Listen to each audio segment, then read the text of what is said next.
In the words of Kohelet, in the words of Ecclesiastes, a season is set for everything, a time for every experience under heaven, a time for dancing and a time for wailing, a time for birthing and a time for dying, a time for speaking and a time for silence, a time for seeking and a time for losing. Joyce Altman was an extraordinary woman, and she could fill this space and every space with her radiant, fun, and vibrant personality. And there was a depth to her, for she was a person of substance and great goodness.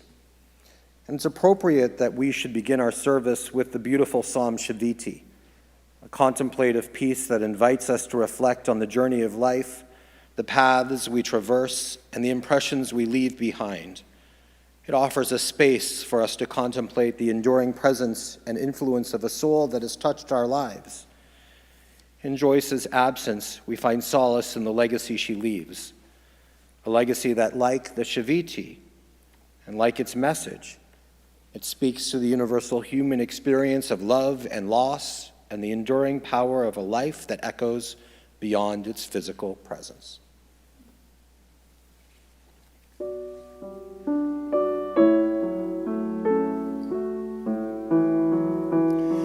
Shiviti Adonai lenegdi tamid ki mimini ba'emot lachen samach libi ve'yagel kevodi af besari yishkon Avetach ki lo ta'azov nafshi lishol lo titen chasidecha lirot shachat todi eini orach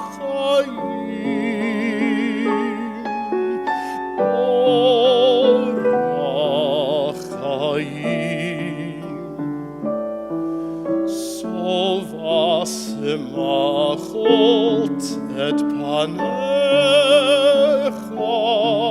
ne'imot bimincha netzach Shiviti Adonai lenegdi tamid ki mimini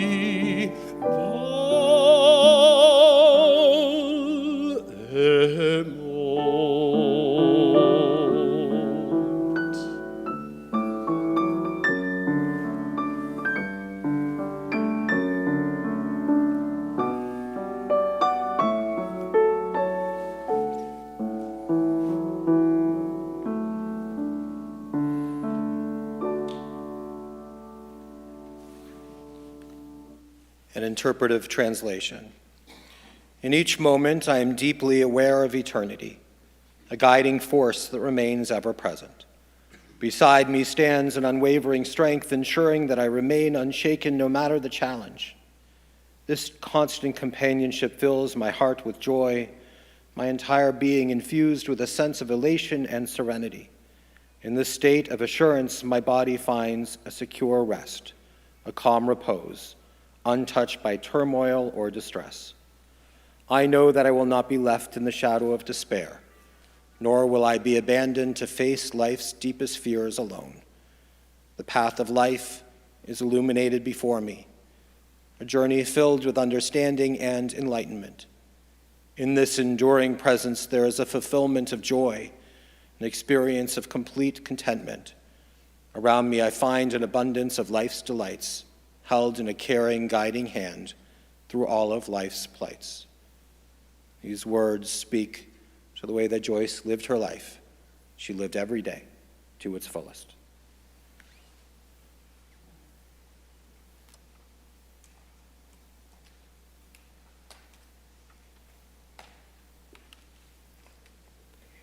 Experience teaches us that mourning is the price we pay for having the courage to love others.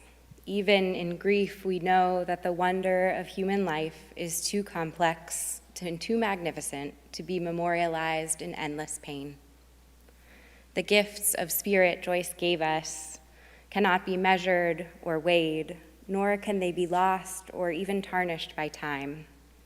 Even in our darkest hours, we know that some of Joyce's light and warmth will always be with us, bringing comfort and courage and, in the fullness of time, healing and peace. Death has summoned our beloved Joyce Altman for her love which united us in life and which death cannot sever, for her companionship which we shared along life's path and which still continues through the tenderness of memory, for the gifts of her heart and mind, which brought us joy and happiness, and now have become a precious heritage of the Spirit. For all these and more, we are thankful. In this time of mourning, we listen to the voice of our sacred scripture. Psalm 23.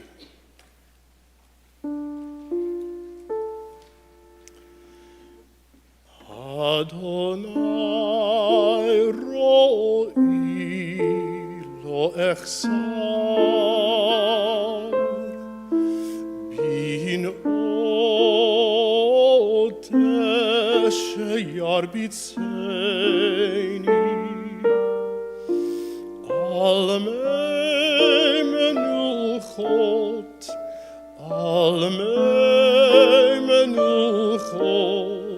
Yinaleini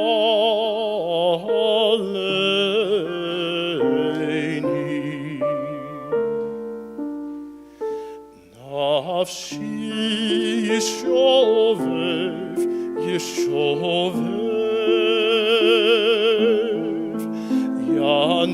Yancheini b'magle tzedek Yancheini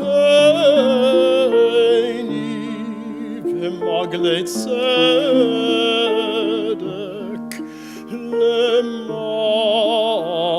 Leman shemo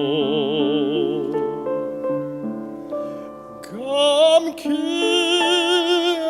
elech begetz al mavet lo yirora ki ata imadi shivtecha umishantecha hema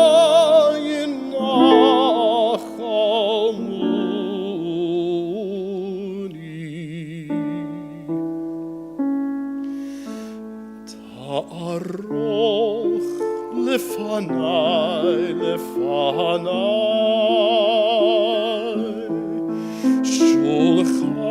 Shulchan neged zorerai Tishanta vashemen roshi kosi revaya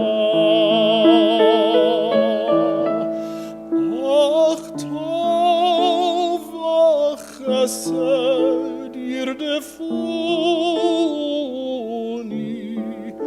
Kol yemei chayai Kol yemei chayai V'shavti beveit Adonai le'orech yamim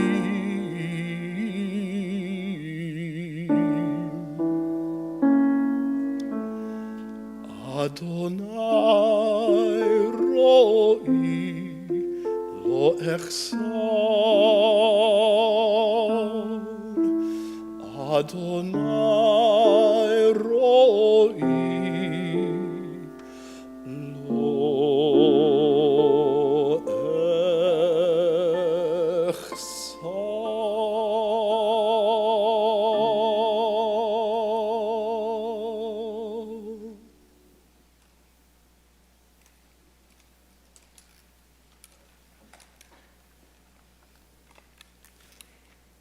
An interpretive reading of Psalm 23.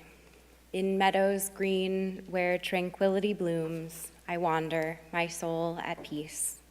By waters still my spirit finds rest in the gentle embrace of life's lease. Through valleys shadowed I journey with faith, no fear in the dark of night, a guiding light ever near, illuminating my path with its quiet might. At a table of heritage, memories unfold amongst life's trials and tests. Anointed with love, my cup overflows in the presence of those who rest.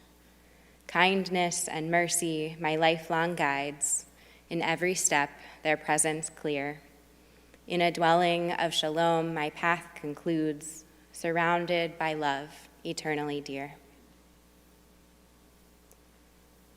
A poem by Alvin Fine on the journey of life. Birth is a beginning and death a destination, but life is a journey, a going, a growing from stage to stage, from childhood to maturity and youth to old age, from innocence to awareness and ignorance to knowing, from foolishness to discretion, and then perhaps to wisdom. From weakness to strength, or strength to weakness, and often back again. From health to sickness, and back we pray to health again. From offense to forgiveness, from loneliness to love, from joy to gratitude, from pain to compassion, from grief to understanding, from fear to faith, from defeat to defeat to defeat, until looking backward or ahead, we see that victory lies not at some high place along the way, but in having made the journey, stage by stage, a sacred pilgrimage. Birth is a beginning and death a destination, but life is a journey, a sacred pilgrimage made stage by stage to life everlasting.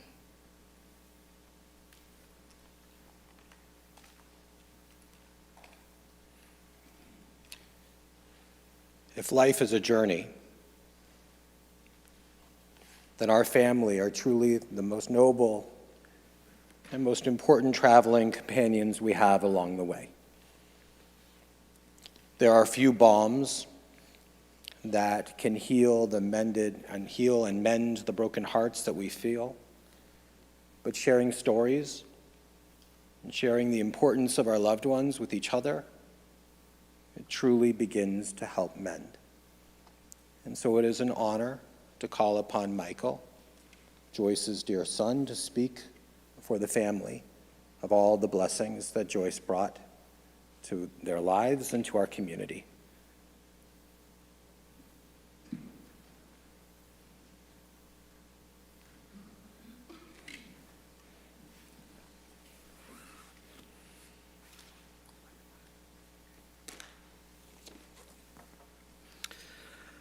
So first of all, I apologize that this is not in the form of a poem, and I'm not even going to try to compete in that area.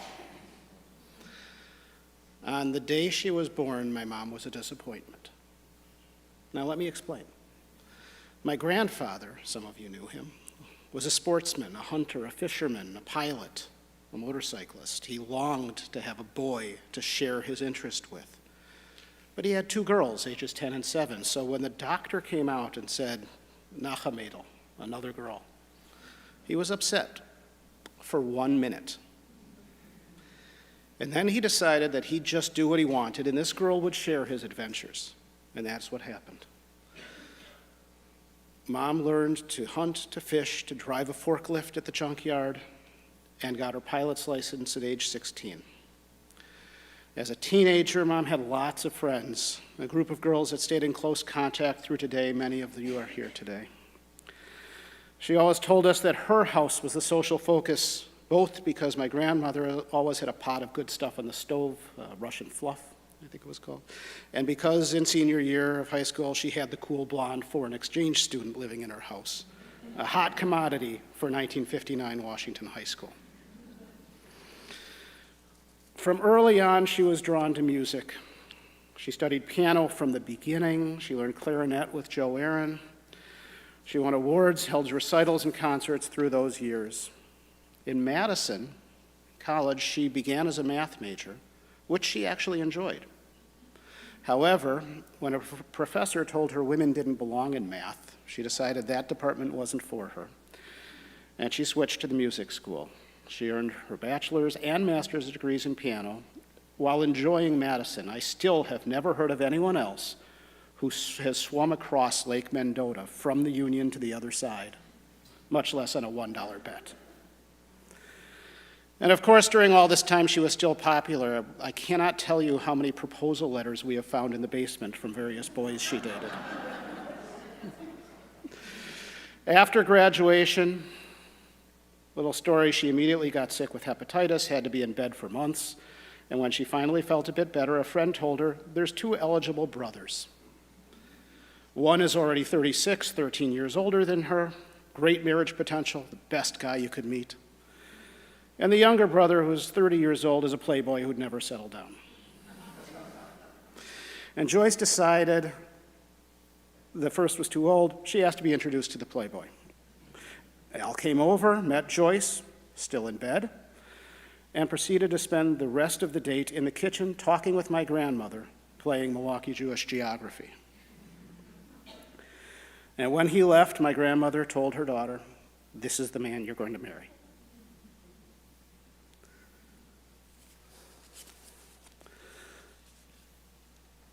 Mom taught elementary school for a few years until they told her she was fired because a pregnant teacher would confuse the children.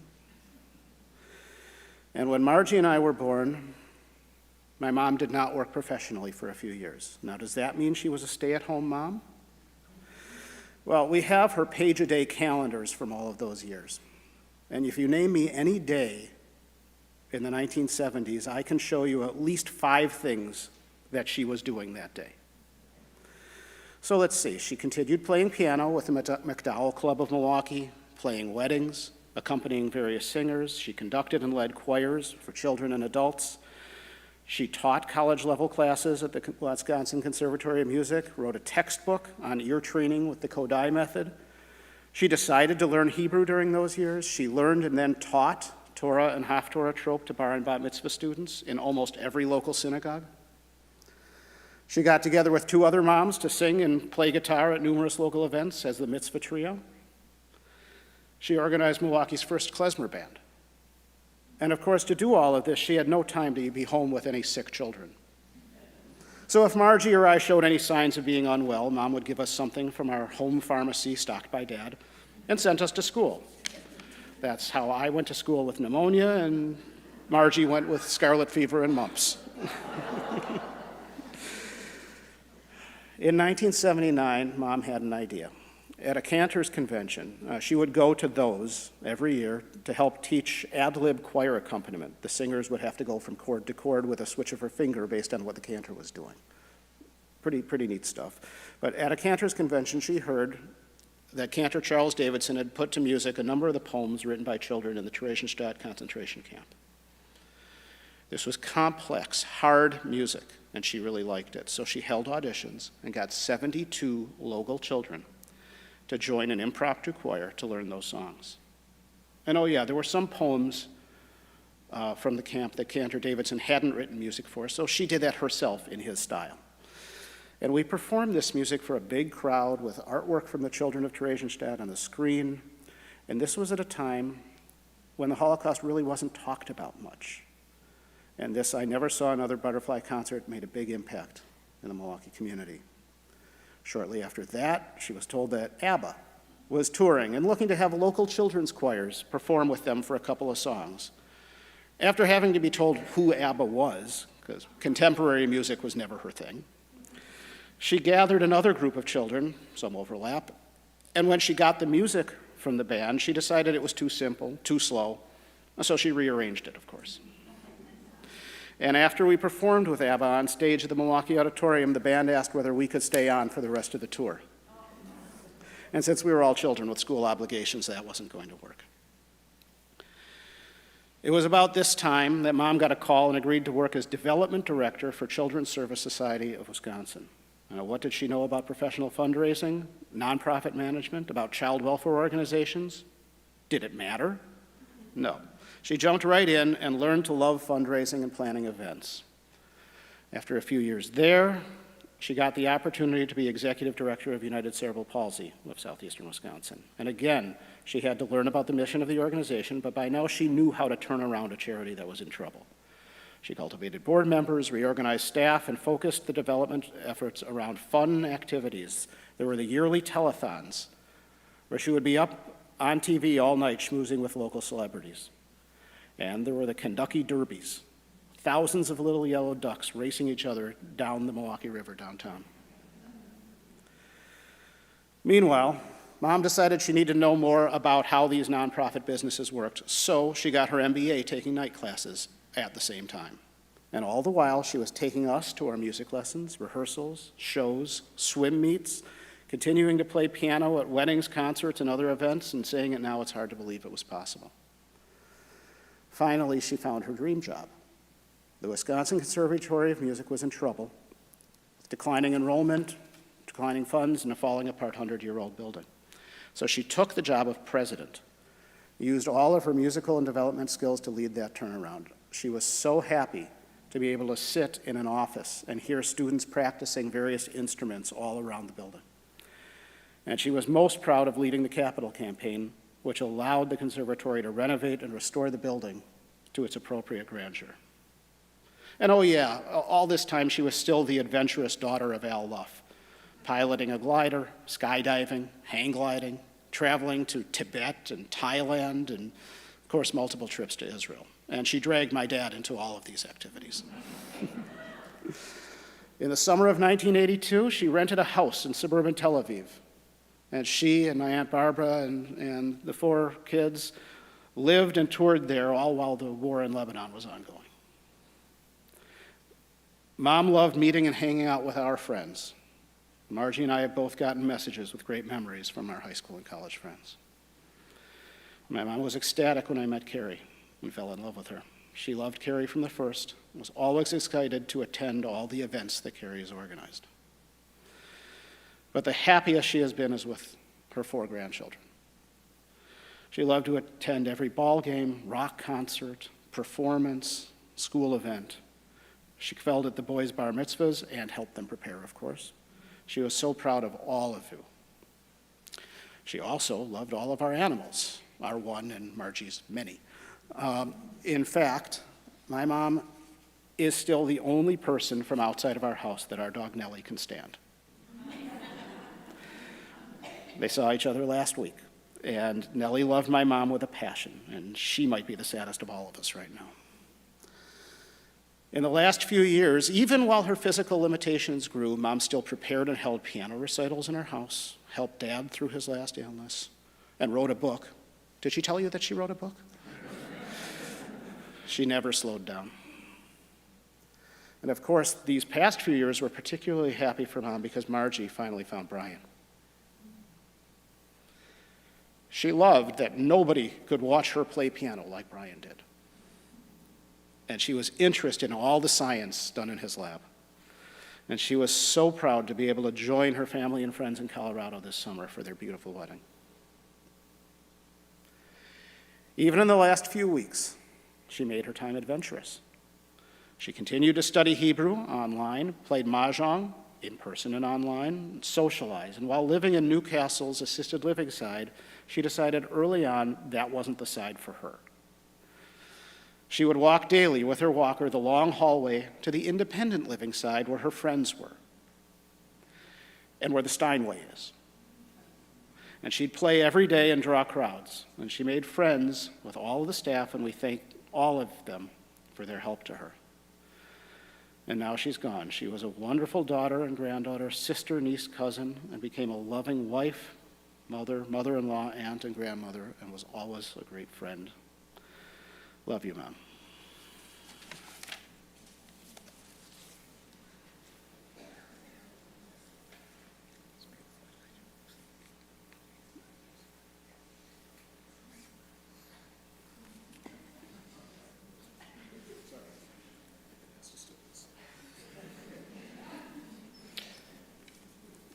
Thank you, Michael, for those beautiful, beautiful memories of your mom. In the heart of our history, where stories and reality intertwine, we learn that there was a timbrel owned by Miriam, the prophetess. And this wasn't just any timbrel, but a symbol of freedom and of joy and the enduring spirit of our people. Miriam played it at the shores of the sea, leading a chorus of women in a dance of liberation, and their voices echoing through the ages. As the story goes, this timbrel did not cease its music at the water's edge. Instead, it passed from hand to hand, generation to generation, each woman adding her song, her story, her hopes and dreams to its rhythm. It was said that when one played Miriam's timbrel, they could feel the strength of their ancestors, the courage of Miriam, the joy and tears of generations of women who had overcome and celebrated in equal measure. And the timbrel is a symbol of the resilience and spirit of the community. And it was present at celebrations, at moments of solemn reflection, and an allegory for the music of our hearts played with all the passion of our souls. Joyce Altman, with the soulful way she lived her life, exemplified the spirit of music, the music of our people and beyond, music of the lute and the harp, the melody of the lyre, and the 88 keys of the piano. And there is much that we don't know about our existence here on earth, but one thing that we do know is that the melodies of our lives linger, for music transcends time, connecting past and present and future in a melody of enduring hope and collective strength. When I think of Joyce in my mind's eye, I have a memory of her at that piano right here in our sanctuary, accompanying hopeful cantors applying for the role that Cantor Perper now fills. And Joyce was instrumental in bringing our cantor to our community. And I know that she was a great support and a dear friend of Cantor Berman. While I knew Joyce for many years before her sitting down at that piano, I had never heard her play. And when I heard it for the first time, it was like watching and hearing magic, a skill and ability that seemed beyond comprehension. But what I always knew, even before I heard her play, was the instrument of Joyce's heart and mind always rang forth with such beauty that it echoes into eternity. And the spirit of Miriam's timbrel continues to be handed down, a legacy not just of music, but of spirit. Like Joyce's legacy, each bearer of the unbreakable chain is linked to all those who had danced before them, and a chain that will extend far into the future, as long as there are songs to sing and dances to dance and stories to tell. And so we've gathered together this morning as we remember and bid shalom to a loving wife, a caring mother, a beloved grandmother, a thoughtful aunt, a dear sister, a very special friend to so many. Joyce Altman will be missed by all of us, and we who mourn this loss have come together in sadness, but also, and most importantly, we've come together today to bring comfort to those who feel this loss so deeply and profoundly, Joyce's family. And we particularly think of Joyce's dear children and those who were like children to her, to Michael and Carrie and Margie and Brian. You shared beautiful stories of time spent together, like when your mother would sit and play music from Disney songbooks with each of you by her side when you were children. And she was present throughout your lives and even made it to Margie and Brian's wedding, an event she so wanted to attend. And your mom, like a metronome, was always there beside you, setting the beat and helping you keep the rhythm of your days. She taught you profound lessons about life. You learned from her independence and adventurous spirit. You inherited her tremendous work ethic and her approach to never doing anything halfway. She would always give it her all. You learned from the respectful ways she walked through this world, and she always pushed through challenging times, and so do you, and so do your children. And those hardships, like her Parkinson's diagnosis, never defined Joyce, and she lived with strength for 23 years afterwards. And there's so much of Joyce in each of you. You have her stubbornness and her grit, her adventurous ways, the daring manner in which she lived each day of her life, the love she had for being with people on one hand, and then on the flip side, the appreciation of the quiet refuge and the peace that comes from a small inner circle. The music of your souls reverberate with her instruction.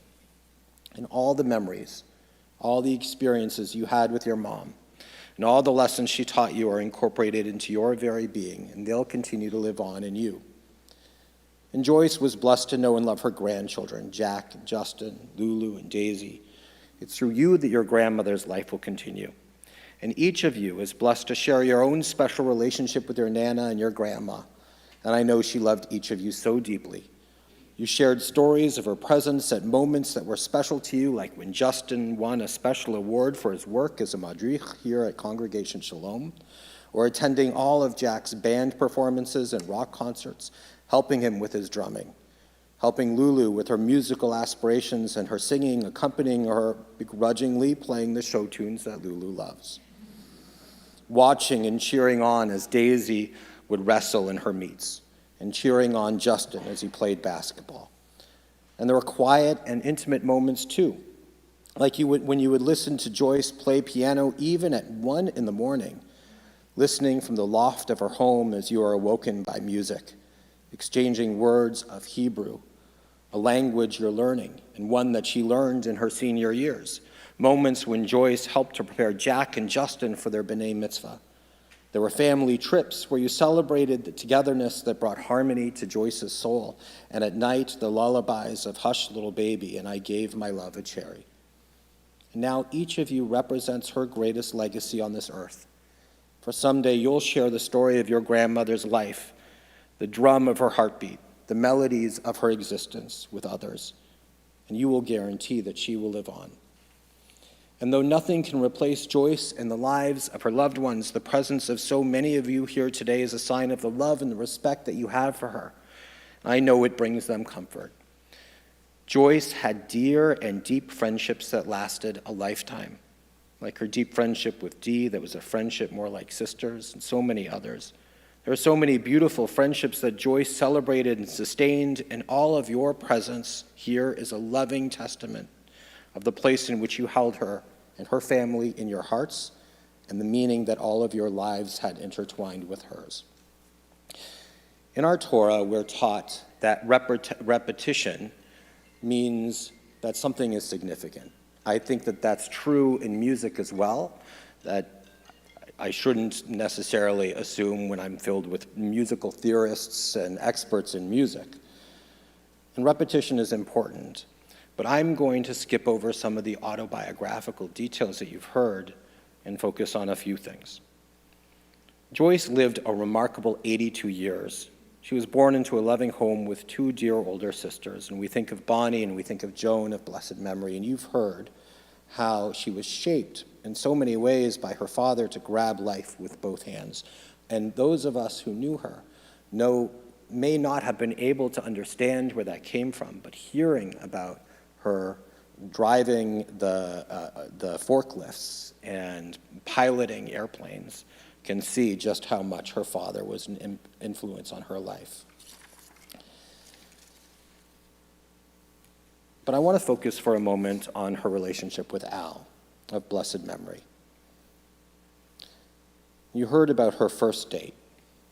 It was the beginning of a lifelong journey, and he won over not only Joyce, but her mother, who with a mother's intuition foresaw the wonderful future that they would share. Al was truly Joyce's perfect match. Little did Joyce know that with Al, she also got Mel of blessed memory. And the three became inseparable, always having a place at the table, and then another when Barb of blessed memory joined the family. And together they formed a quartet of family and friendship that was inseparable, sharing countless moments and memories. And Al, with his gentle demeanor and handsome charm, was more than just Joyce's partner in life. He was her companion in adventures. And while Joyce was certainly the catalyst for the daring escapades, from hang gliding to motorcycle rides and even skydiving, it was Al's deep love for her that gave him the courage to embrace these adventures too. And together they traveled the world, as you heard, from the sparkling lights of Las Vegas and Atlantic City to the sacred landscapes of Israel, discovering family and forging friendships all along the way. But perhaps their most profound journey was that of parenthood, a role that they embraced with all the courage and love that they had. In the quieter moments, too, their love shone brightly. Al sitting, listening to Joyce as she practiced on the piano, Joyce filled his life with the music of her soul, proudly watching her perform, sharing quiet dinners and conversations over cocktails after long days. Their love was deep and it was true, found in both grand adventures and peaceful moments. And their story, like the most beautiful of melodies, will continue to resonate in our hearts, reminding us of the power of love to inspire and to give courage and to transcend the ordinary, making every moment extraordinary. When Al passed, Joyce didn't give up on life or music. She continued to play and loved to perform. Even at Newcastle, as you've heard, she would be found playing for groups at the piano and bringing joy to others, sometimes side by side with Michael. She never stopped using her gifts to bring music to our world. Joyce also loved her Judaism. She loved the music of her people, and whether it was through her playing with the Mitzvah Trio, or sharing beautiful cantorial pieces, or helping to transpose and bring to the choirs of the city the words of children's poetry of Theresienstadt, Joyce's commitment to Israel and to the Jewish people was central in her life. And in this melody of life, just as Miriam's timbrel echoed the spirit of generations, Joyce's piano became a vessel of shared history and emotion. Each note she played was not merely a sound, but a heartbeat, a breath of the collective story of our people of humanity, and her music was a bridge connecting the ancient echoes of Miriam's timbrel with the modern rhythm of our lives. Her melodies were not confined to the walls where she played. They resonate in our hearts, in our homes, and in our community. And her legacy is not just in the recitals performed or the accolades received, but in the moments of connections that she fostered, the family she created and maintained, and the friendships she treasured. For every life is a unique song, a composition waiting to be played, a story waiting to be told. So let us then carry the tune that Joyce has left in our hearts, and let us play our parts in the symphony of life with the same passion and love that she did. And in doing so, we not only honor her memory, but also become part of the enduring melody that binds us across time, a melody of resilience, of hope, and of the human spirit. All of us here today will feel the void that Joyce's passing leaves in our lives, but she will never truly be gone. Her music will continue. In our gatherings, in our celebrations, in our moments of solitude, we'll feel the presence of Joyce and the strength of all the women who have passed the Kinor, inspiring us to create, to love, to live fully, to feel that timbrel in our hand. In every note we hear, in every song we sing, their spirits dance with us, reminding us that though the musicians may change, the music goes on forever. And in that way, Joyce Altman has truly gained immortality. Yehi zichronah livracha. May the name and memory of Joyce Altman therefore abide among us as an eternal blessing. And may the source of peace and comfort to all who mourn among us. And let us say, Amen. Please take a moment now of musical meditation by Stephanie Jacob and Scott Tisdale as we remember Joyce.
Thank you to Stephanie and Scott and to Teresa for bringing such beautiful music into our sanctuary, into our community and our congregation. Just a note on Shiva this evening. The family will be receiving friends and family between 4 and 7 p.m. this evening at 2609 West Lake Isle Drive in Mequon at the home of Joyce Altman. May the memory of Joyce Altman live on among us as a source of enduring blessing. In the natural course of time, as we each face our own journey into eternity, may we depart this life with the confidence that in the light of our shared humanity and the bonds of love, we will find illumination and understanding. In life and in death, we are encompassed by the legacy of those who have gone before us, and in their memory, hope continues, strengthened by these connections, spanning generations past and those to come. We find solace and strength in the enduring cycle of life and the profound impact of those we hold dear. We rise now as we turn to the sacred words of El Malei Rachamim.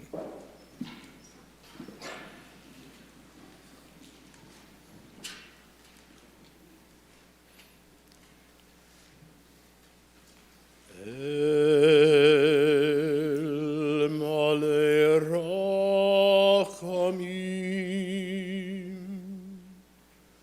Shochen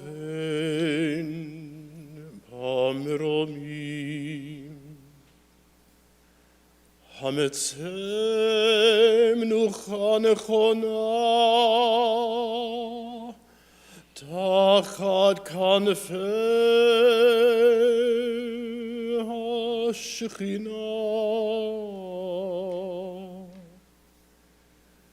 Im Kedoshim Utehorim Kizor Harakia Mazhirim Et Nishmat Yehudit Bat Avraham Ve'Esther Shehalekha Le'olama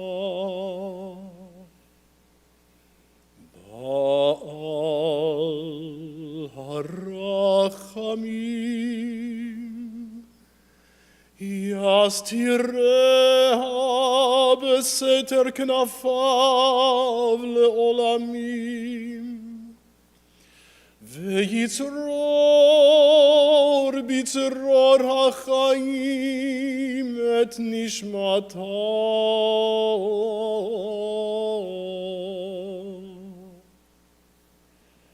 Adonai Hu Nachalata V'tanuach B'shalom Al Mishkava V'nomar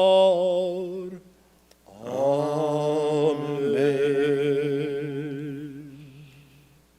May the source of life, the fountain of all being, open our hearts to compassion and our eyes to wisdom, that we might glimpse in perfect peace and sadness the way of all things.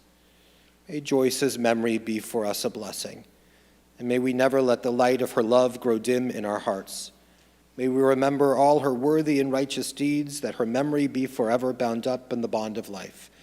Eternity is our source and our destination, our beginning and our end. May Joyce's death awaken us to this truth that the bond of love we shared and share never be severed in sorrow. May she rest in peace, and let us say, Amen.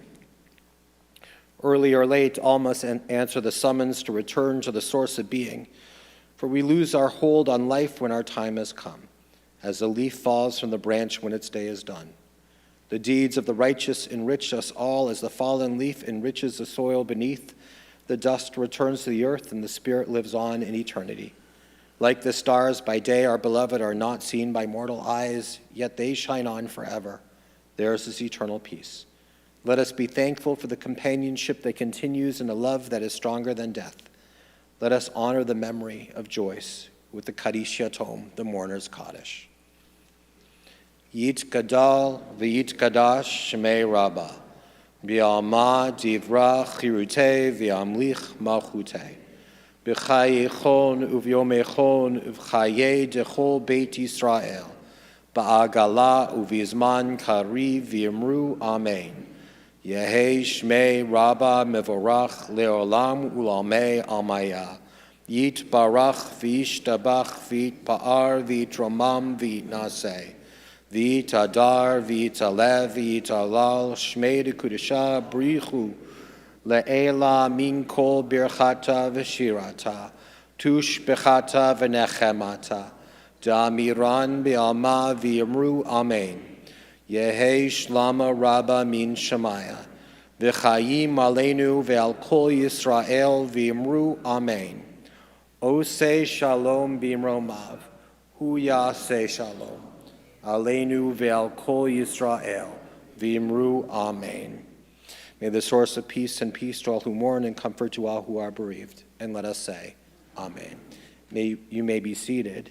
And at this time, it is a great privilege to call upon Joyce's dear granddaughter, Lulu, who is going to sing a beautiful song in memory of her grandmother.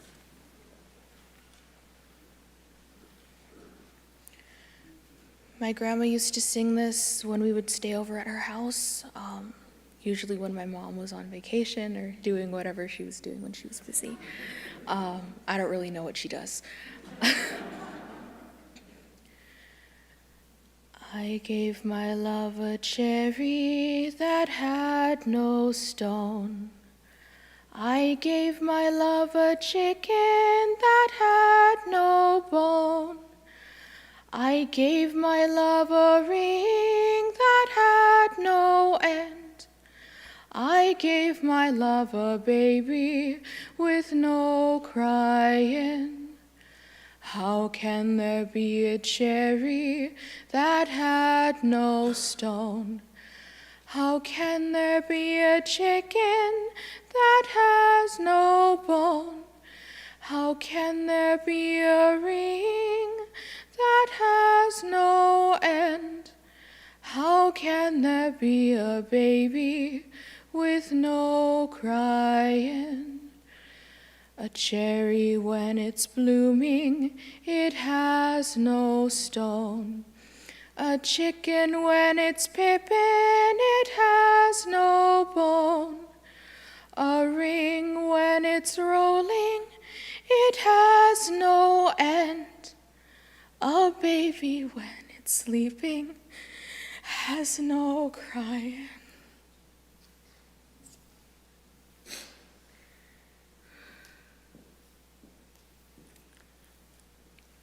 Thank you, Lulu.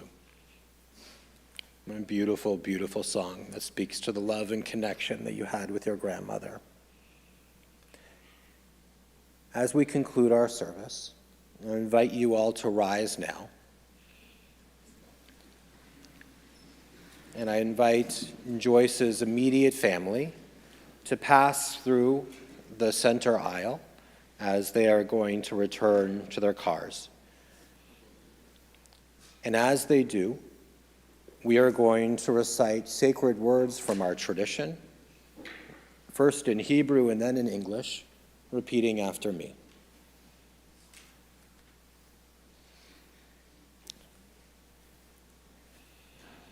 Hamakom, Yinachem, Etchem, Betoch, Sha'ar, Avele, Tzion, Yerushalayim.